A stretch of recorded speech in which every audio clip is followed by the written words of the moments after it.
Hey, hi, hello. Welcome to Diana Emerson today. We're listening to Secrets of the Morgue, and this is Torn to Pieces. The torso had been dismembered. The left and right arms had been deliberately removed. That really was about one of the most gruesome items of evidence I've ever come across. First thing that you always think, oh my God, is this the work of some serial offender? This individual had great skill either at butchery or some medical training. I mean, we had no suspects because we didn't even know who the victim was. We knew that we had to do a facial reconstruction. Now we have a person with a face. Now we also have hope. A shocking murder becomes a dark mystery. The victim's body holds the key to convicting the killer. Every fiber is a clue. Every wound is a piece of the puzzle. In these cases, it's up to the medical examiner to find the crucial evidence and catch the murderer. This is Secrets of the Morgue.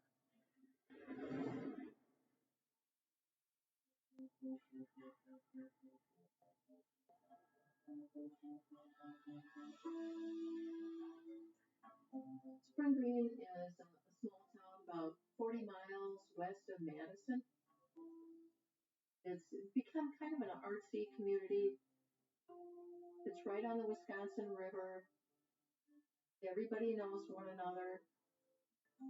It's a really calm, quiet place to live. On a warm summer day at the riverbank, a child spots something unusual.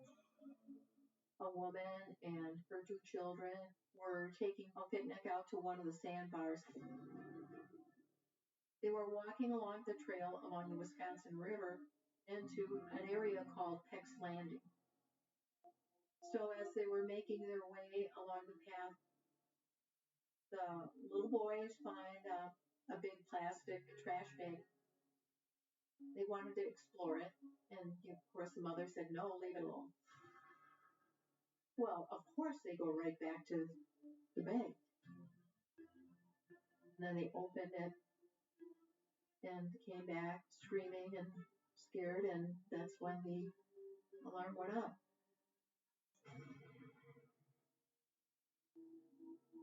They called the sheriff's department to report that they had possibly found a human body along the river. I was hoping, as I was responding, that it was, in fact, an animal or something that they were mistaking for a human torso. Unfortunately, I didn't get my wish. But when I got there, the deputy was there, the officer was there. They showed me the garbage bag. I'm not sure if you can describe the smell of rotting human flesh. If you've driven along the roadway and smell a deer that's decaying, it's the same strong, pungent odor. The body was without any clothing, and all four limbs had been severed. There was no doubt in my mind that this was a homicide. The discovery is beyond horrific, even for the most seasoned detectives. You have to almost remove yourself from getting too wrapped up and to think that this is actually someone's daughter or someone's son when you're examining these scenes. The most pressing concern that we had at the time was simply searching the area and trying to find other body parts, trying to locate as much evidence as we could. In Wisconsin, especially in a rural area, it is a very rare crime to come across a dismembered body. But we felt that it was likely the other body parts would have been packaged in a similar way in plastic bags. We had numerous teams of law enforcement in boats. Some headed downstream, some of us headed upstream.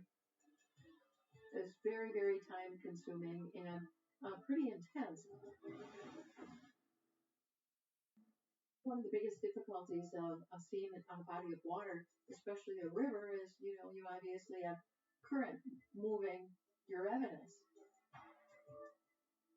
Changing environment like the Wisconsin River it's difficult. The water level can be very low at one time. You can see sandbars. You can literally go there hours later and that sandbar will be completely covered. And not knowing where the rest of the body parts were or how long it had been in there, that was a very big concern. It's a race against time. Investigators need to find the remains before they become too degraded to be helpful. I have seen bodies that have come out of the water after 4 or 5 days that are in fairly good condition. I've also seen bodies that have come out of water that have been in for 2 days and they're highly decomposed because it's the temperature, it's the pollution, it's banging up against rocks. All of these things change the composition of that body part that you have, which may be vital in terms of identifying who that person is and how they died. Within the span of the 2 days of the searching, one of the teams found a plastic bag that appeared to contain human flesh. Another team discovered a bag that contained the arms, upper and lower limbs, and the hands. And the ultimate discovery contained the victim's head.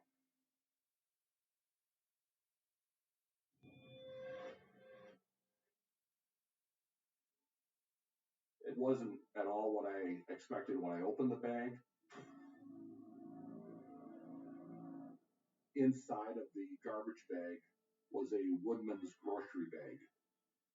There was no question that it was a human skull, but it appeared that the skin and the scalp had been removed.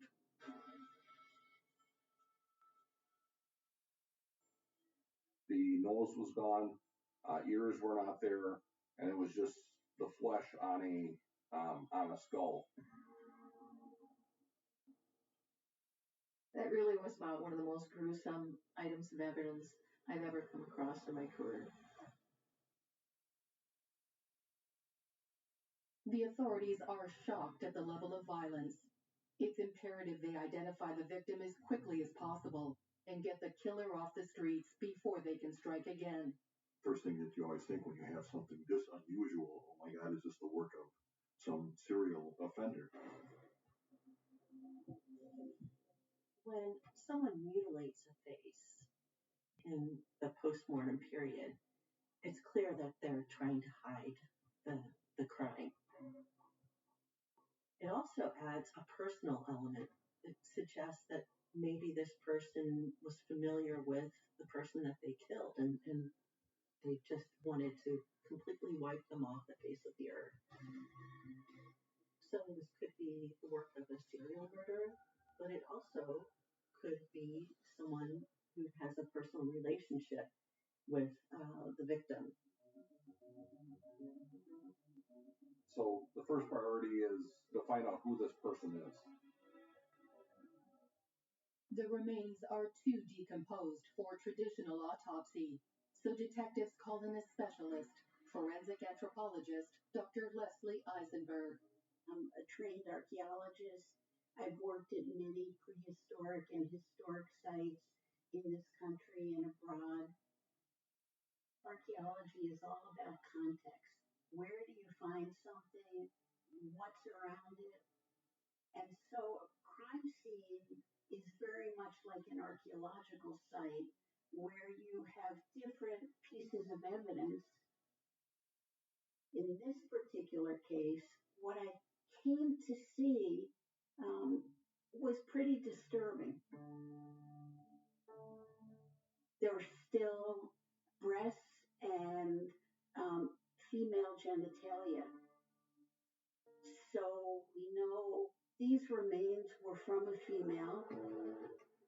The torso had been dismembered.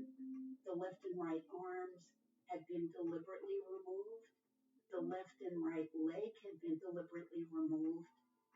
And they also tried to disfigure the face of this person so she could not be visually recognized. With the arms and legs, it was a disarticulation. So they actually removed them at the joints rather than sawing through the bones.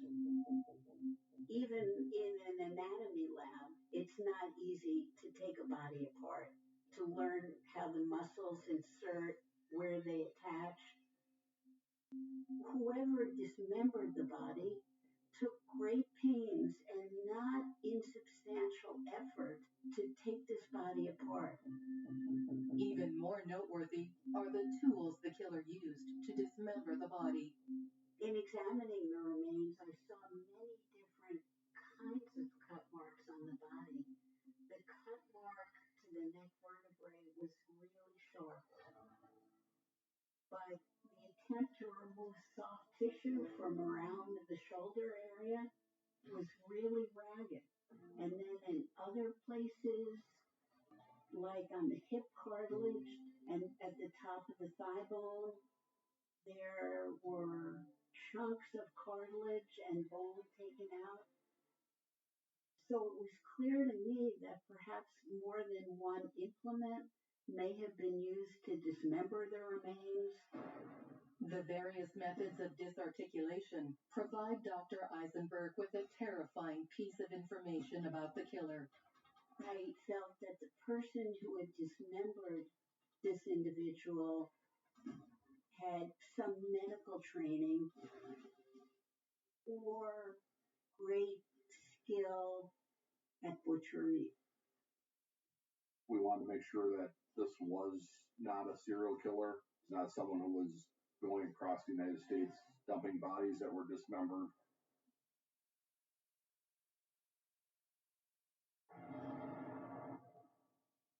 The residents of Spring Green, Wisconsin are petrified after police discover a woman's body sliced into pieces and hidden in garbage bags along the riverbank. A crime like this impacts the community probably more than it would in a larger city because they have had very little violent crime. So people are wanting to find answers. It was difficult to figure out how we were going to get an identification of her because the face had the flesh removed. We didn't have any scars, marks, or tattoos on the body. It's very important to identify your victim as soon as possible because that's your springboard for the rest of the investigation. The killer went to great lengths to try to obscure this woman's identity, but inexplicably left one vital body part intact. We were recognizing right away that we had a very useful tool, that being the hands with fingerprints. But since the body had been in the water for such a long period of time, that was a very technical procedure. When the body has been in the water for some time, the skin starts fluing off. So the crime lab individual basically took the skin from her hand, and which is mostly slued off anyway, and made himself a human glove. He creeps people out, but you put on an evidence glove and then put that over, and then you do the usual ink blot to get the ridge detail from the fingerprints. NCIC is a national database where fingerprints are stored for various reasons, most notably criminal reasons. We submitted the fingerprints, but the results were negative. It was disappointing to see no matching fingerprints in their database. Knowing the brutal killer is still out there spurs detectives on. Now more than ever, they're relying on Dr. Eisenberg's anthropological expertise. We thought we could figure out who this was from what's called a biological profile. My investigation involved taking a lot of measurements at specific anatomical landmarks, and we also look at the shape of the skull, the shape of the pelvis, and the overall size of various bones to help determine the ancestry of the individual. In this case, we had to be careful in determining ancestry with the passage of time and with body decomposition. Darker skin often becomes lighter with time and vice versa. And in this case, some of the remains were exposed to water. So the arms, for example, had dark skin on them, but the hands were very light in color. My report indicated the dismembered remains were those of a female between the ages of 18 and 22 years of age. And she was of African American ancestry and about 5'2". There was quite a bit of surviving soft tissue, and even visually, I could see that this individual was stout. Investigators take Dr. Eisenberg's biological profile and input the data into the National Crime Database. NCIC retains a lot of different databases. In addition to the fingerprints, they also keep a separate database of missing persons. After submitting all that information and running it through their missing persons databank, the return involved thousands of females. Everyone worked extremely hard to try to identify the victim, but we had no success. With no matches from the list, investigators face an uphill battle to identify their Jane Doe and bring her killer to justice. In North America, thousands of people go missing every day. Not all of them get reported to the police right away. Some of them get reported to the police a week or two later. It's a huge needle in the haystack, and you have to try and find that needle. I mean, we had no suspects because we didn't even know who the victim was. The thing that kept me motivated was there was somebody out there that was missing their daughter, their granddaughter, their wife. So we knew that we just couldn't say, well, we tried and give up. So we knew the next step was going to be to try to get a facial reconstruction. But there was still flesh on the face. The only way to remove that flesh was to boil the flesh off of the skull.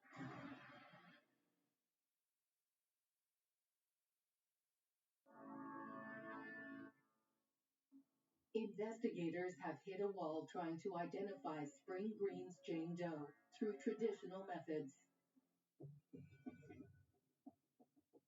They've asked Dr. Eisenberg to attempt a facial reconstruction using Jane Doe's skull.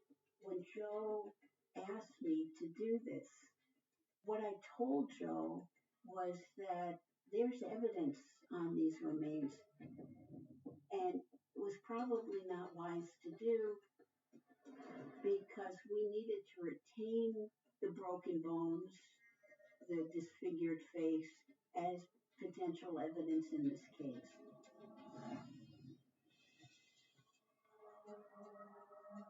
Dr. Eisenberg offers up an innovative alternative.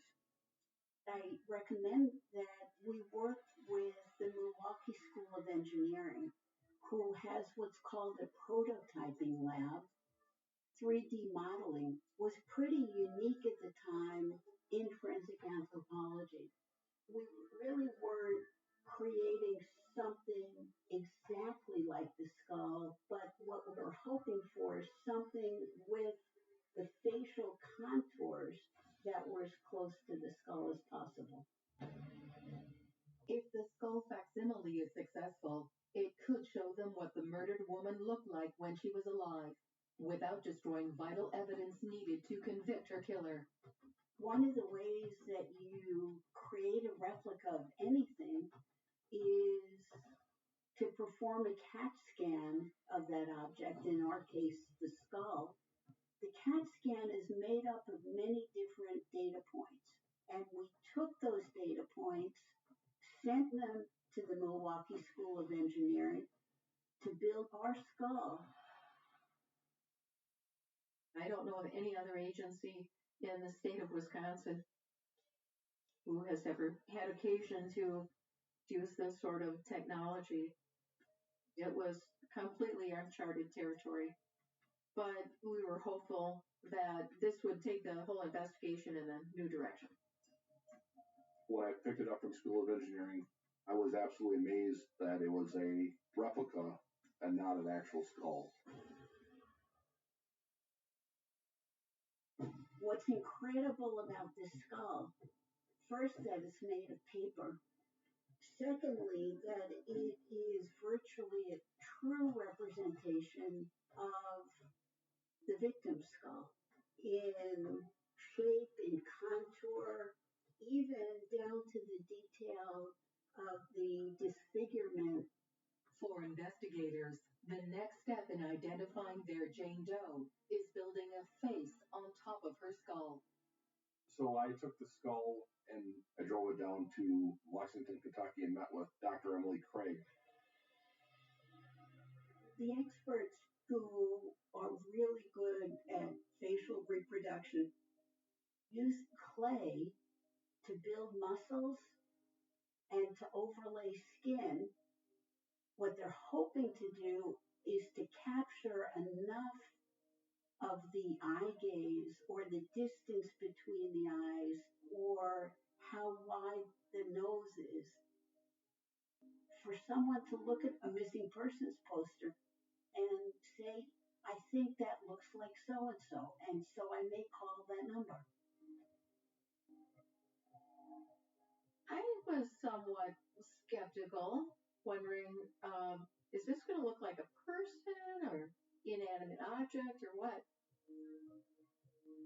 So when Joe and I saw the actual approximation, we were both just astounded at the realism of it.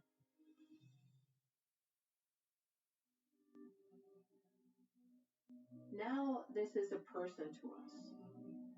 It's not just evidence, it's just not a skull. Now we have a person with a face. And now we also have hope. When you're doing forensic anthropology, everyone is mindful that you have human remains before you and you treat the remains with respect. But once a face is put to those remains, it really humanizes them. And you know that your work is really important to a family somewhere. Now that investigators have a face for their Jane Doe, they need the public to see her. It was important to create a poster, and Dr. Craig was very good about creating different looks to the same single replication that she had done.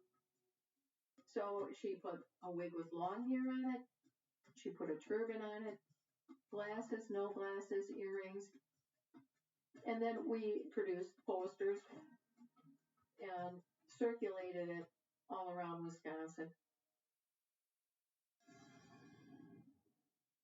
We wanted to target specifically Woodman's grocery stores.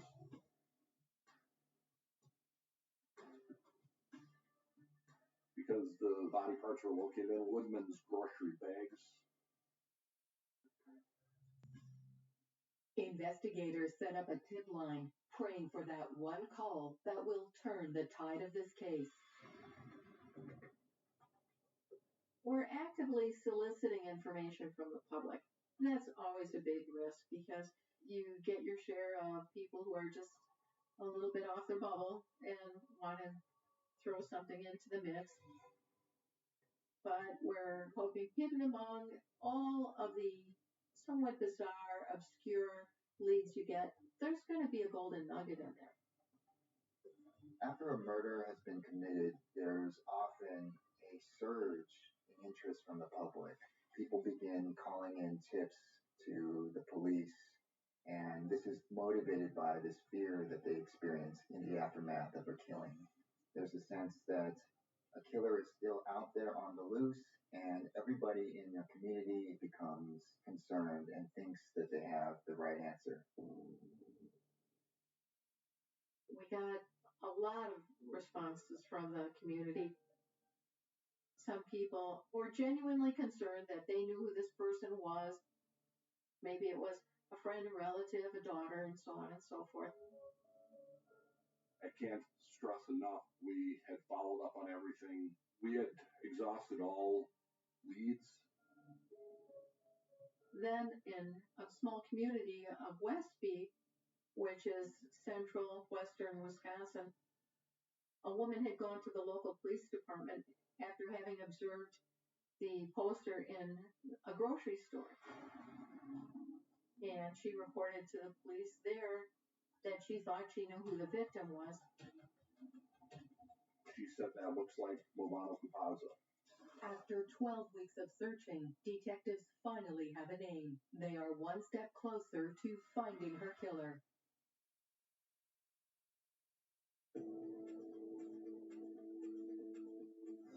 After months searching for the identity of a woman brutally murdered in Spring Green, investigators have located a witness who claims the victim is Movano Kupaza.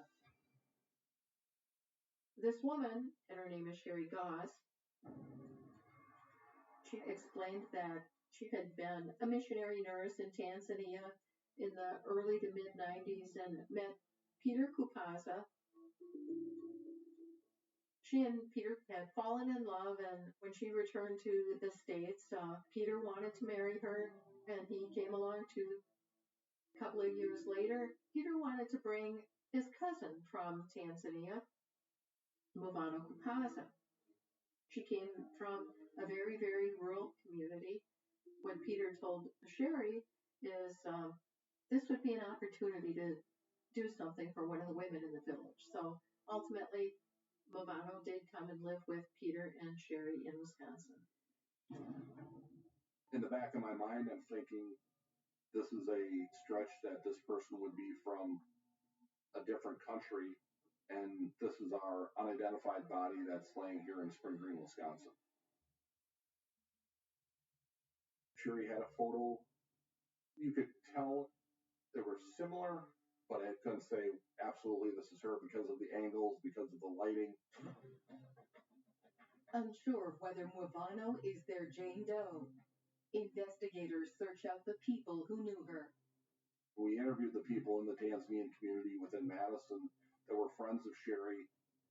We showed them the reconstruction, showed them the poster, and we left an open-ended question to say, does this look like anyone you know? And every time would come back and say, absolutely, that looks like Movano. We were able to get more photos from her friends. After looking at the photos, it was very clear that it was her. People say that anthropologists that we speak for the dead. In this case, we put the face on the dead. When you look at the photo of Movano and you look at the work that Dr. Emily Craig did, the resemblance was just uncanny. Investigators believe they've identified their Jane Doe, but they need to prove it with evidence that will stand up in a court of law. Sherry told us that Movano had gotten an abortion at a local clinic in Madison. I went to that clinic to obtain documents that she might have handled. The idea being that those documents, they would have her fingerprints on them. These few pages from her medical records might be the only evidence in existence that can confirm her identity. There are oils that are secreted in our bodies and our fingertips But not all surfaces are conducive to accepting fingerprints. And not all fingerprints are identifiable. There is a certain standard that has to be met in terms of the number of points that are in your fingerprint in order to be able to make an identification. We compared those latent prints to the known prints that we had from the autopsy, and they said the prints matched. 6 months after her body is discovered, investigators can officially ID their victim as Mwivano Kupaza. All of us really thought that after so many months where no one had come forward, where there was very little evidence that would help us identify these remains, no less find out who did this to the remains. It's an incredible feeling. The people that knew Mwivano described her as being a very likable person. She spoke very little English, which is why she was taking classes at the English as a second language school, as well as socializing with the Tanzanian community at the university. The friends from the university who knew her had high regard for her, but they didn't know where she had gone. They thought that she had gone back to Tanzania and was at home. At this point, she's not in Tanzania. She's not safely tucked away in Madison. She's been murdered, and her remains were in the morgue. Detectives hope that learning how Mwivano died will lead them one step closer to her killer. They turn to Dr. Eisenberg for help. You would hope that when a body is dismembered, the person had already died. And in this case, that's, I think, probably a safe assumption. So I was looking for any evidence of what we call sharp force trauma, blunt force trauma. Was she hit over the head? Were there multiple fractures on the legs? Could she have been run over? Was there evidence for any kind of gunshot wound or high velocity trauma? There was no blunt force trauma, no evidence for a gunshot wound. So whatever caused the death of Mwivano Kupaza was not obvious to me or the medical examiner upon our investigations. The horrific dismemberment has left the cause of death hidden. Investigators need a new approach to help identify her killer. They turn back to witness Sherry Goss. Mwivano was rather dependent on Peter and Sherry, but after things fell apart between Sherry and Peter, Mwivano was even more dependent on him. When a person is in a new country, they are often in a place where they don't know many people, they don't have lots of contacts, and it can become very difficult for them to distance themselves from a friend or a family member, even if that person is abusive. There's perceived safety in being close to that person because otherwise they are completely alone. Detectives suspect that Peter is the one who got Mwivano pregnant. Sherry told us the reason that she divorced Peter is because she learned that Peter raped Mwivano. So as we're putting all these pieces of evidence together, we're beginning to think that Peter sexually assaulted her. He could not let her return to Tanzania because she would tell the family what had happened.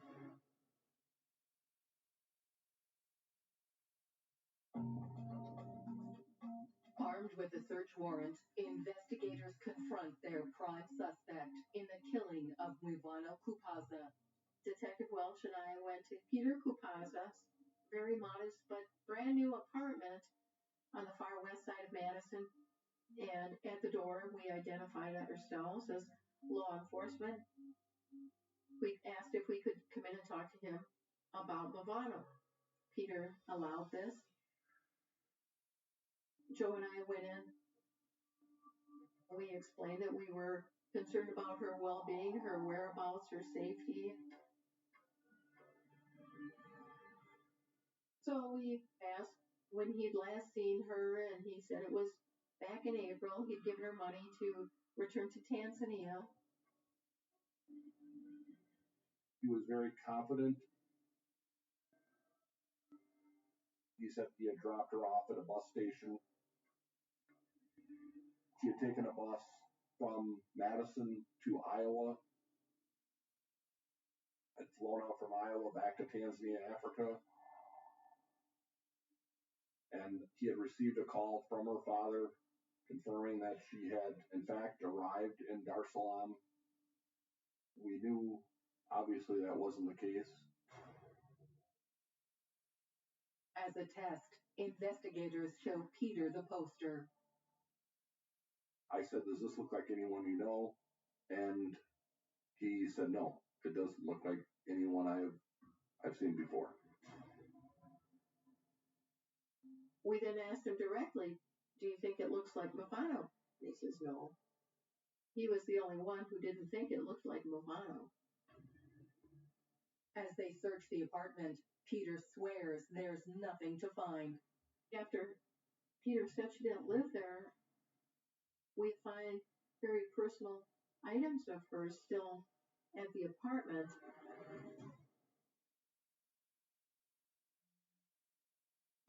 We had found both jewelry, they found a Bible, and people in the African community said that Movano always had her Bible with her. That indicated she did live there. And again, he was untruthful with us.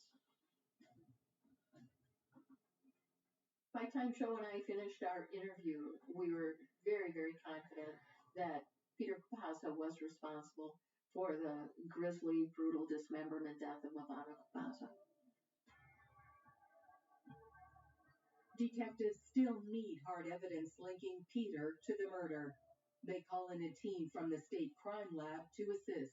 The crime lab technicians in almost hazmat suits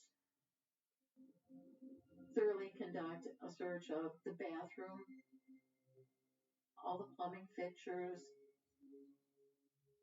the light switches, the light plates. One of the things they did was remove the baseboard in the bathroom and located a drop of blood in the middle back part of the baseboard. Investigators can't understand how there could be so little blood given the grisly nature of the murder. The technicians swab the material and send it to the lab for testing. Once a person is no longer living, blood isn't pumping. So the simple act, and it's not such a simple act, but the act of dismembering a body wouldn't necessarily generate blood spatter. It wouldn't necessarily generate a lot of blood. Likely there was some bloody soft tissue that went down the drain.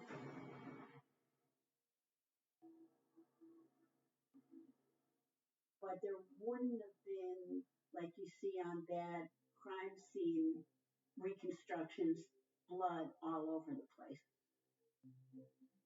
When the DNA results come in, they give investigators the final piece they need. They did a DNA comparison and found that it was Movano's blood. Detective Welsh charges Peter with Movano's murder. We had a couple of ideas of why this all happened. The motive was an inappropriate sexual relationship between the two. The thought was that perhaps she had rejected him and he became angry and killed her. But as far as being able to prove any of that beyond a reasonable doubt, we couldn't prove exactly that this is what was motivating him. Trying to figure out mindsets of people and why they do things, it's almost impossible to know what's going on in their head. Often, even amongst the most sadistic serial killers, they still have a love for people in their family, or there's a sense that killing family members is off limits. But the fact that he was able to do this to a family member, including mutilating her face, suggests that he was very sick. At trial, investigators learn Peter has experience in animal slaughtering back in Tanzania. Every male in the village was able to, take apart a goat or other small animal, to feed their families. They could do that very, very quickly. I was asked to testify as to my findings. All of the specifications that I came up with through my examination were very close to the age, ancestry, height of Muivana Kupaza. Testifying is not hard because I've done that before. It's kind of like teaching. What was difficult for me was to testify in front of her parents who were in the courtroom that day. We've put a name to the remains. We know who she is.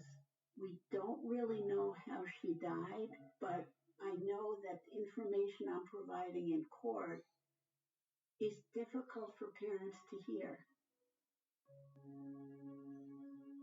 If we wouldn't have had the forensic work done, I think we could be still sitting here on this day with a body that still remains unidentified.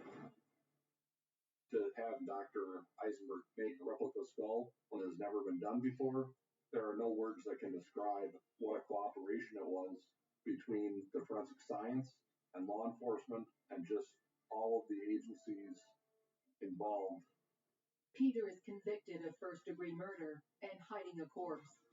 He's sentenced to life in prison and won't be eligible for parole for at least 31 years.